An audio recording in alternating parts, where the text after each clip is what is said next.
اور یہ بھی اللہ کا فضل ہوتا ہے کہ اللہ تبارک و تعالی حضور علیہ السلام کی زبانیہ میں بتاتا ہے کہ بہترین انسان وہ ہے جو قرآن سیکھے اور سکھائے، یعنی اس سے بڑا کام دنیا میں اور کوئی نہیں ہے۔ آقا علیہ السلام کی زبانیہ میں بتایا گیا کہ سب سے جو بہترین کام ہے وہ یہی کام ہے کہ کوئی آدمی قرآن سیکھے اور اس کو آگے سکھائے۔ اور یہ کتنا بڑا کام ہے کہ فرض کیا حافظ صاحب نے جس آدمی سے قرآن مجید پڑھا تھا ناظرہ آباد میں حفظ کیا، اس نے جس سے پڑھا تھا، یہ آگے جتنے بندوں کو پڑھائیں گے ان کے ثواب میں کمی نہیں آئے گی، لیکن جتنا ثواب ان کو ہوگا اتنا ہی ثواب ان کے استادوں کو ملے گا اور اتنا ہی ان کے استادوں کو ملے گا۔ یہ جو ذکر کثیر آیا ہے قرآن مجید میں، اللہ فرماتا ہے کہ اے ایمان والو اللہ کا ذکر کثرت کے ساتھ کرو، تو کثرت کے ساتھ کا ایک معنی یہ بھی ہے کہ آپ کسی کو قرآن مجید کا سبق سکھا دیں، کوئی نیک بات بتا دیں، کوئی تعلیم بتا دیں، وہ آگے اپنے شاگرد تیار کرتا جائے، قیامت تک وہ اگر شجرہ چلتا گیا تو آپ کی قبر ٹھنڈی ہوتی رہے گی۔ تو سوچیں، ہم تو سمجھتے ہیں کہ علماء معاذ اللہ مادی ورود میں بعض اوقات انسان اپنے آپ کو اعلیٰ سمجھتا ہے اور علماء کو ڈیگریڈ کرنے کی کوشش کرتا ہے، لیکن اس نقطے پہ غور کریں کہ قرآن کا سلسلہ قیامت تک نہیں رکے گا اور ثواب کا یہ سلسلہ بھی قیامت تک نہیں رکے گا، یعنی اس کی ہڈیاں بھی کیا پتہ قبر میں کہاں پہنچ چکی ہوں، لیکن ثواب ملتا جائے گا اور اس کی روح جو ہے وہ دن بدن ترقی کرتی جائے گی۔ تو اس قرآن کے ساتھ اپنا تعلق مضبوط کریں۔ باقی قرآن کے خلاصے کے حوالے سے جس طرح انہوں نے بات کی، انشاءاللہ قرآن مجید کا مختصر خلاصہ جو ہے چند منٹوں کے اندر میں آپ کے سامنے بیان کرنے کی کوشش کروں گا، لیکن اس سے پہلے علامہ صاحب کا حکم ہے کہ ختم خواجگان شریف بھی پڑھا جائے، کیونکہ ختم خواجگان شریف جو ہے اس میں بہت زیادہ برکتیں ہیں۔ یہ ایک مجموعہ ہے سارے اوراد و وظائف کا، یعنی اللہ تبارک و تعالیٰ کی بارگاہ میں جو بندہ دعائیں کرنا چاہتا ہے یا جو مناجات پڑھنا چاہتا ہے تو اس کے مجموعے کو ختم خواجگان کا نام دیا گیا ہے۔ آقا علیہ السلام کی حدیث نے تو ہمیں 14 صدیاں پہلے بتا دیا تھا کہ جہاں پر اللہ کی رحمت کا نزول ہوتا ہے، اللہ کا ذکر ہوتا ہے، وہاں پر اللہ کی ایک خاص رحمت کا نزول ہوتا ہے۔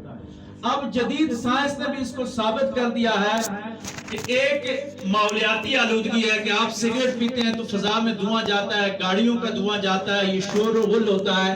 تو ماحولیاتی آلودگی کو ختم کرنے کے لیے سائنس بھی کہتی ہے اور مذہب بھی کہتا ہے کہ درخت لگائیں۔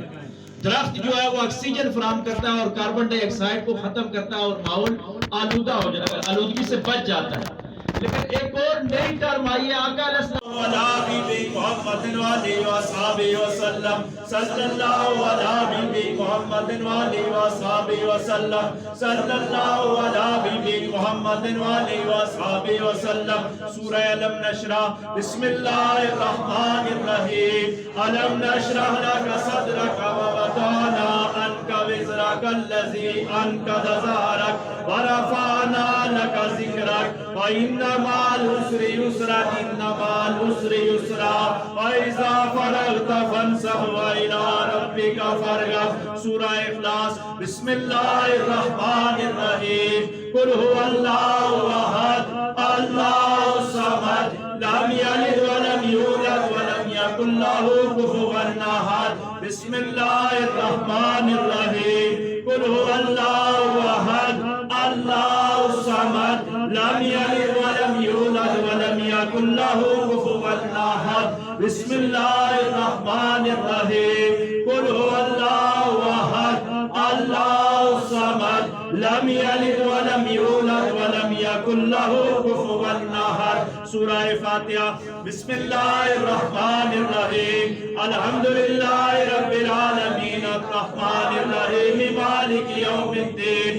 ایاک نعبد و ایاک نستعین۔ اہدنا الصراط المستقیم صراط الذین انعمت علیہم غیر المغضوب علیہم ولا الضالین آمین۔ درود پاک صلی اللہ علیہ محمد وآلہ وصحبہ وسلم صلی اللہ علیہ محمد وآلہ وصحبہ وسلم صلی اللہ علیہ محمد وآلہ وصحبہ وسلم۔